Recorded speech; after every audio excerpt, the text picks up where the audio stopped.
Today, we're going to unpack a really chilling case out of Delhi.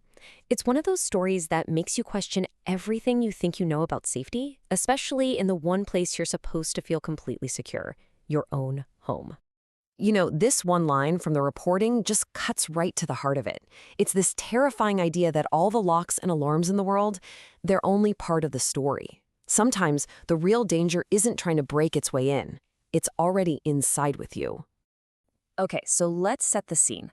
We're in Southeast Delhi's Amma colony, a pretty upscale area, and the home itself was described as having multiple layers of security. It was basically a fortress. But as we're about to see, this fortress was breached with, frankly, terrifying ease.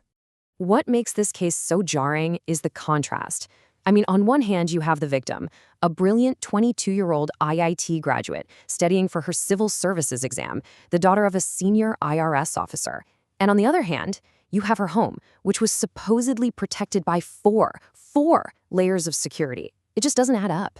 A life with so much promise in a home that seemed totally impenetrable. So you can imagine the confusion for the police. At 8 a.m. on April 22nd, the family gets back from the gym.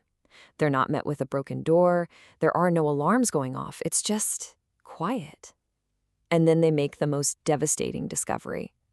The first big question for everyone was, how on earth did the killer even get inside? Well, the answer wasn't brute force. It was something way more sinister. Knowledge. The killer didn't have to break in because he basically had the playbook to the entire house. And this timeline, which police put together from CCTV footage, is just bone-chilling. At 6:28 in the morning, the accused is seen just walking into the gated complex. No hurry, no panic. He looks like he belongs there. By 6:39 a.m., he's at the house.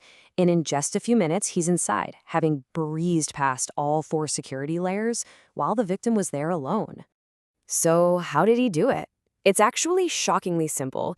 He didn't have to kick down a door or break a window because he already knew the passcodes. He knew where they kept the spare keys. He knew the layout. Every single security measure was basically useless because he had the one thing no alarm can ever stop: insider information. And this brings us to this really important security concept. It's called an insider threat.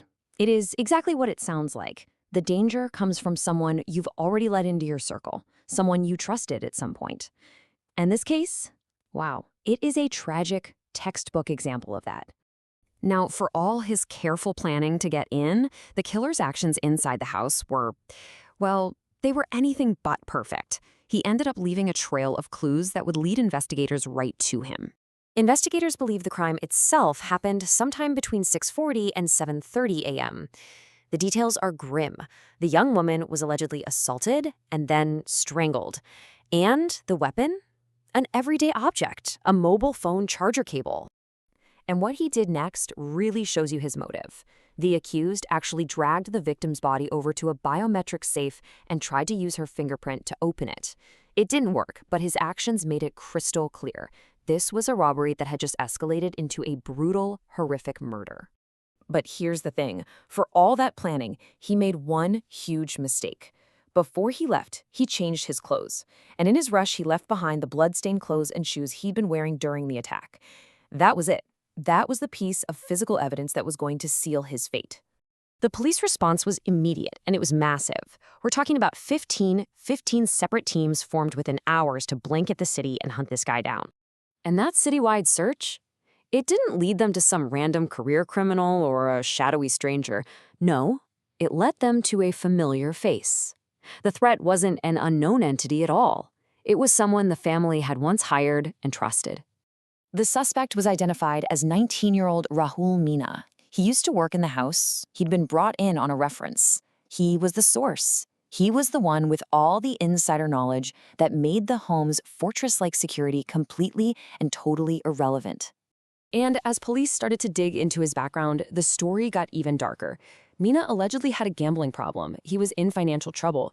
And get this, he was already a fugitive on the run after committing a similar crime in Rajasthan just hours before he even showed up in Delhi. So, with that trail of CCTV footage as their roadmap, those 15 police teams tracked Meena to a hotel. And they arrested him on the very same day the crime was committed, and they recovered the stolen items. And that brings us right back to where we started. I mean, this is a horrifying story, of course, but it's also a powerful lesson. It's this stark reminder that all the physical security in the world can give you this dangerous illusion of safety, when the real threat is someone you already know. And that's really the question this whole thing leaves us with, isn't it? When the person you're trying to keep out already has the keys, what does security even mean? It forces you to think beyond just locks and alarms, and to consider that much more complicated and much more fragile element of trust.